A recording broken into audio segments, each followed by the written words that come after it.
morning and welcome to Tuesdays with the Pilgrim. Today we continue our journey with Christiana, Mercy, and the four boys in Chapter 26, Part 1, The Country Birds.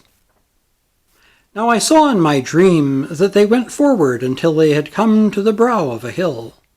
Suddenly Piety cried out, "Oh, I forgot to give Christiana and her friends what I had intended to give them. I will run back and get it." While she was running back, Christiana could hear a most fascinating and melodious song. It was coming from a grove off the right side of the way, not too far ahead. The words were much like this: "Through all my life is your favor so clearly shown to me, that in your house forevermore my dwelling place will be." And listening more, she thought she heard someone else answer, singing, "Why is the Lord our God so good? His mercy is forever sure. His truth has always firmly stood, and will from age to age endure." After hearing this, Christiana asked Prudence where these songs were coming from. "They are the birds that are native to our country," explained Prudence. "They rarely sing these songs, but in the springtime when the flowers appear and the sun shines warmly, you can hear them all day long. I often go out to listen to them and frequently keep tame ones in our house. They provide fine, uplifting companionship when we are feeling depressed. They also make the woods and the groves and the lonely places pleasant to be in." Chapter 26, Part 2, Piety Gives a Gift. By this time, Piety had returned. "Look," she said to Christiana, "I have brought you a record of all the things that you have seen at our house. When you start to forget them, for your edification and encouragement, you can look at this and be refreshed in your memory once again." Chapter 26, Part 3, Lessons in the Valley of Humiliation. After this, they began to ascend the hill into the Valley of Humiliation. It was a steep hill, and the way was slippery, but being very careful, they were able to get down without incident. Once they were down in the valley, Piety said to Christiana, "This is the place where Christian, your husband, met with the foul fiend Apollyon. I know that you couldn't help but hear about the dreadful battle they had here. But you mustn't be afraid. You have Greatheart to conduct you and to be your guide, and we trust you will have an easier time than your husband did." After Prudence and Piety had prayed for their trip and released them into the hands of Greatheart, their guide, he went ahead and they followed close behind him. "We do not need to be afraid of this valley," said Greatheart, "for there is nothing here that can hurt us, unless we invite it. It is true that Christian met Apollyon here and had a grievous battle, but that fight was the consequence of the slips he had made on his way down the hill. Those who lose their footing there must expect battles here. This valley has been given quite a bad name because of this fact. The average person, when he hears that some frightening thing has befallen a person in such a place as this, believes that the place is haunted with some foul fiend or evil spirit. In truth, it is because of what they have done that such things befall them. This Valley of Humiliation is, in and of itself, as fruitful a place as any that the birds fly over. I am convinced if we could somehow find it, there is something here that will confirm what I have said about why Christian was so severely afflicted in this place." Then James said to his mother, "Look, there is a monument standing over there, and it looks as if something is written on it. Let us go over and see what it is." So they went to the monument and found this inscription upon it: "Let Christian's loss of footing on his way here, and the battles he fought in this place, be a warning to all who come after him." "See there," said Greatheart. "Didn't I tell you that there would be something in this vicinity that would indicate the reason why Christian was so hard-pressed in this place?"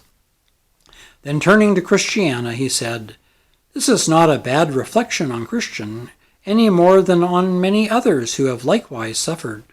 For it is easier going up this hill than going down, and that can be said of very few hills in these parts of the world. But we dare not accuse the good man. He is now at rest. He did have a courageous victory over his enemy. Let him who dwells on high grant that we fare no worse than he when we are tried. Now, back again to this Valley of Humiliation. It is the best and most fruitful piece of ground in all these parts. It is fertile ground, and as you can see, it is filled with meadows. If one comes here in the summertime, as we do now, and doesn't know what lies ahead, but only knows what he can presently see, he will find it delightful. Look how green this valley is, how lovely all the lilies are. Actually, I have known many from lowly occupations who have come out of this valley in good condition. For God opposes the proud, but gives grace to the humble. It is a very fruitful soil indeed, and produces fruit bountifully. Some have even wished that the remainder of the way to their Father's house were like this, so that they might not be troubled any further with hills or mountains to climb up and down. But the way is the way, and it cannot be changed by our desires. Eventually there will be an end. Now as they continued to walk along and talk, they saw a boy feeding his father's sheep. Although the boy wore ragged clothing, he seemed full of life and happiness. He was sitting by himself singing a song. "Listen to what the shepherd boy is singing," said Greatheart. They could hear him singing. "He that is down needs fear no fall, he that is low no pride. He that is humble ever shall have God to be his guide. With what I have I am content, a little bit or much. Contentment, Lord, is still my bent, because you do save such. Affluence to them a burden is, who join the pilgrim's quest. Here little, but hereafter bliss, from age to age is best." Then their guide said to them, "Do you hear what he has said?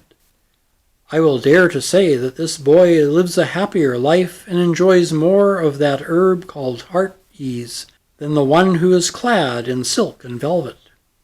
But let me continue with what I was telling you before. Our Lord once had a country cottage in this valley, and he very much loved to be here.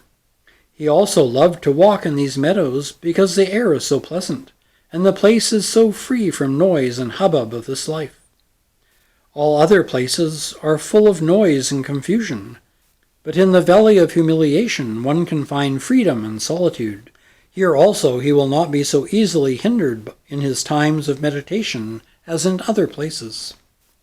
This is a valley that nobody but those who love a pilgrim's life will walk in. Although Christian had the misfortune of meeting Apollyon and fighting him for his life, in earlier times pilgrims met angels here. They have also found pearls and have found words of life. I mentioned that our Lord used to have a country cottage and that he loved to walk here. I will add that he has left a yearly revenue to the people who love these grounds and delight to walk in them. At certain times it is to be faithfully paid to them for support. It serves to encourage them on their pilgrimage. As they went on, Samuel said to Mr. Greatheart, "Sir, I can see that my father and Apollyon had their battle in this valley, but where exactly did it take place, since this valley looks so large?" "Your father had that battle with Apollyon at the place that still lies before us. It is in a narrow passage just beyond the Forgetful Green, and indeed that place is the most dangerous place in all these parts.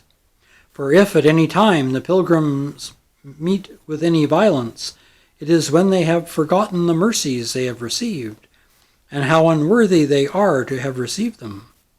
This is the place where others have also been hard-pressed. But we can talk more about it when we come to it, for I am sure that there remains to this day some sign of the battle, or some monument that will testify that such a battle took place." Chapter 26, Part 4. The valley suits Mercy well. "I think I am as well in this valley as I have been anywhere else in all our journey," said Mercy. "I think the place suits my spirit well.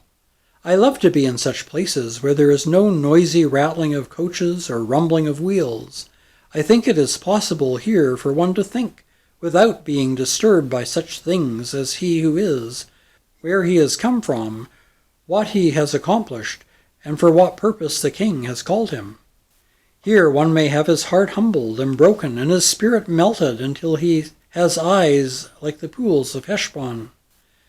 When they walk through the valley of weeping, it will become a place of springs, where pools of blessing and refreshment collect after rains. This is the valley that the king will give to his own for vineyards. Following his encounter with Apollyon, Christian could sing, and so it is with all his people who go through this valley. This is true, said Greatheart. I have gone through this valley many times, and have never been better off than when I was here.